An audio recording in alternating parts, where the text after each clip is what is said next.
Have you heard the news? Steven Spielberg is going to direct a DC Blackhawks movie. Actually, he's going to produce one with a chance to direct, but still, Spielberg plus DC equals awesome. I know many DC fans are thinking, but yeah, they announce new movies like every week. And that is partially true, but with this particular news, WB put out a press release for this movie, which is something they usually don't do. So, this DC plus Spielberg relationship looks like it's getting pretty serious. Also, Spielberg and WB just made Ready Player One together, so they probably just want to stick together. The next question on most people's minds is, cool, but who the hell are the Blackhawks? This is a legitimate question because if you've never watched Justice League Unlimited, read the Birds of Prey, or most recently DC Rebirth's Metal arc, you might have never heard of the Blackhawks before. So your old pal Juice Man here is going to give you the info you need to know about the Blackhawks. The first appearance of Blackhawk came in a comic book series titled Military Comics that was promoted as stories for the Army and Navy and came out in August of 1941, published by a company called Quality Comics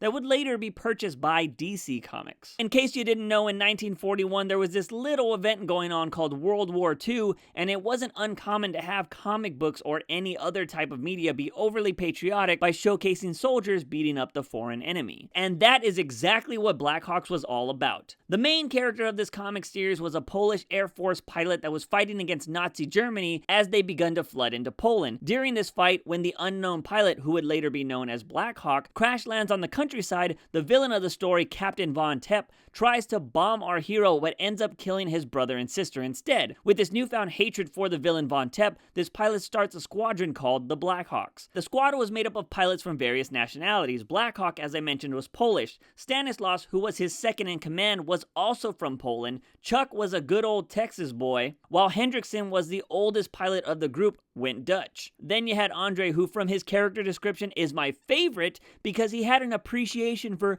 beautiful ladies, which often got him in trouble. He hailed from France. Then you had Olaf, who was Swedish and the giant of the group. And lastly, you had Chop Chop, who was from China and provided the comedy relief for the comic. Unfortunately, he was also portrayed in a racial stereotypical way. To be honest, almost every character in this series has some type of stereotype attached to them, but that was pretty common practice for decades in the comic industry. Now, you might have noticed the squad was a whole bunch of dudes, and it wasn't until DC purchased Quality Comics that a female joined the squad in Lady Blackhawk, but sadly, like many of the stereotypes during that era, she wasn't given much respect because she was made an honorary member of the Blackhawks, even though she saved their lives countless times. The comic series was definitely a product of its time, but the good thing about it was the characters are pretty diverse, so if they turn this into a movie, they should be able to make a solid cast of characters. When the squad isn't hanging out at their secret island base, Blackhawk Island, fighting against Nazi Germany or other enemies of war, they often found themselves going up against more campier villains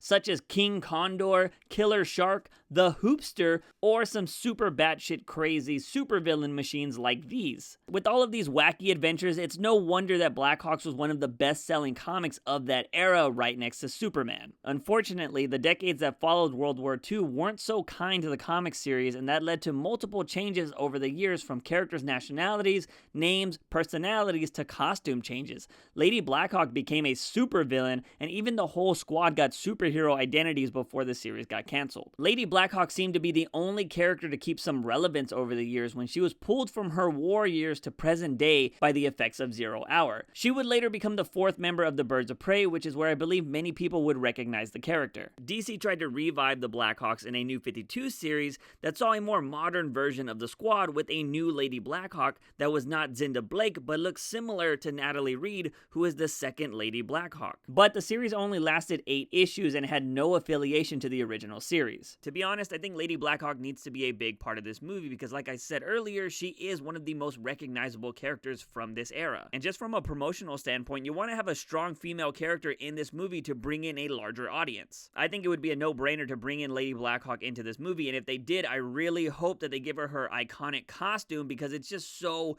badass. I mean, she has the hat, a military jacket with all of these buttons and the Blackhawk logo, accompanied by some boots and a skirt, and I think it just looks so dope. Now, I know a lot of people out there would be like, that's not practical for fighting in military combat. And I would totally agree with that, but let's not forget that this is a comic book movie and not everything is going to be practical. But at the same time, like I said, it's so iconic that I feel like you just need to include it. I mean, when you see Wonder Woman in the No Man's Land scene from her movie, you're not thinking like, man, that outfit is unpractical for this kind of combat situation. No, she's just a badass showing up, her hair's flowing, she's got the iconic skirt and everything, and then she just kicks everybody's ass. And I think you can do that here with Lady Blackhawk in the same kind of atmosphere. Lastly, if she is in the movie, please don't make her a love interest to any of the guys. Just make her a badass female character, because not every female character needs to be a love interest of somebody. Although, if I'm not mistaken, there were some issues in the later years where she does have a kid with one of the guys in the squad, so it would be comic book accurate, but still, we don't need a love interest, Lady Blackhawk, in this movie. The most recent version of the Blackhawks can be found in a DC Rebirth Metal story arc where Kendra Saunders, aka Hawkgirl,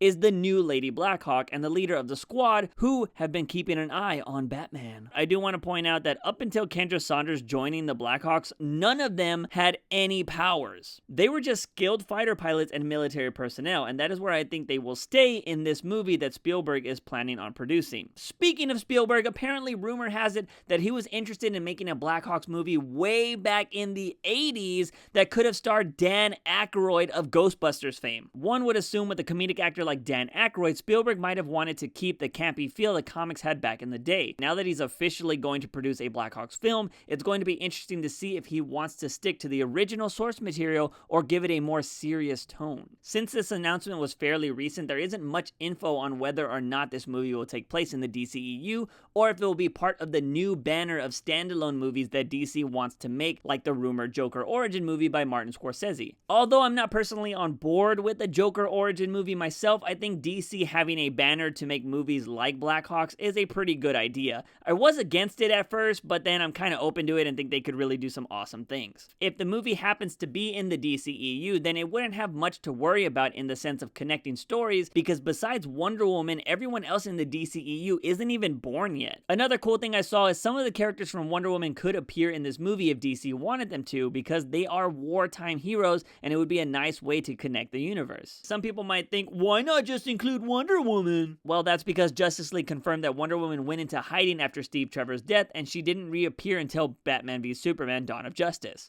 Superman was a beacon to the world. Why aren't you? You're an inspiration, Diana. You don't just save people. You make them see their better selves. And yet, I never heard of you until Luther lured you out by stealing a picture of your dead boyfriend.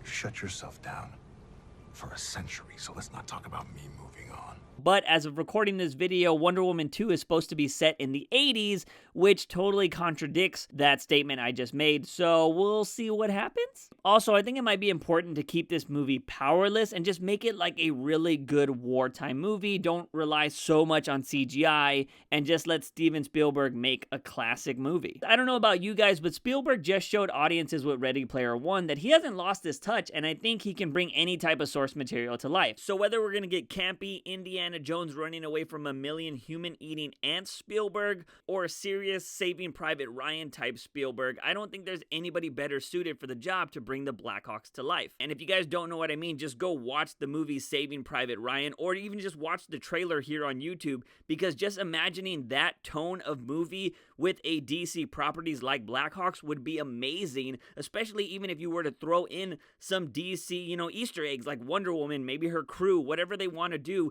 Even if you don't throw in anything from DC, just knowing that a movie in the tone of Saving Private Ryan with a DC property blows my mind. But there you have it, guys and gals, a brief history of the Blackhawks. Are you excited to get a non-superhero movie possibly in the DCEU or this new banner they're creating? I am 100% on board with this. I just hope that we get a more serious type movie, because I'm tired of people thinking that comic book movies movies can't be cinematic movies. Or maybe I should say Oscar-worthy movies. Anyways, if you guys haven't seen the last 2 videos where I did a deep dive into Rotten Tomatoes' misleading rating system, definitely go check those out. There's a link in the description, or you can check out the eye above my head, or, just wait until the end cards because they'll be there too. Don't forget to hit that subscribe button and turn on notifications to make sure you don't miss out on any future videos. And because, well, apparently the subscribe button is meaningless nowadays. But as always, guys, I'm your host, JUICEbox. Remember, when you wake up in the morning, ask yourself something.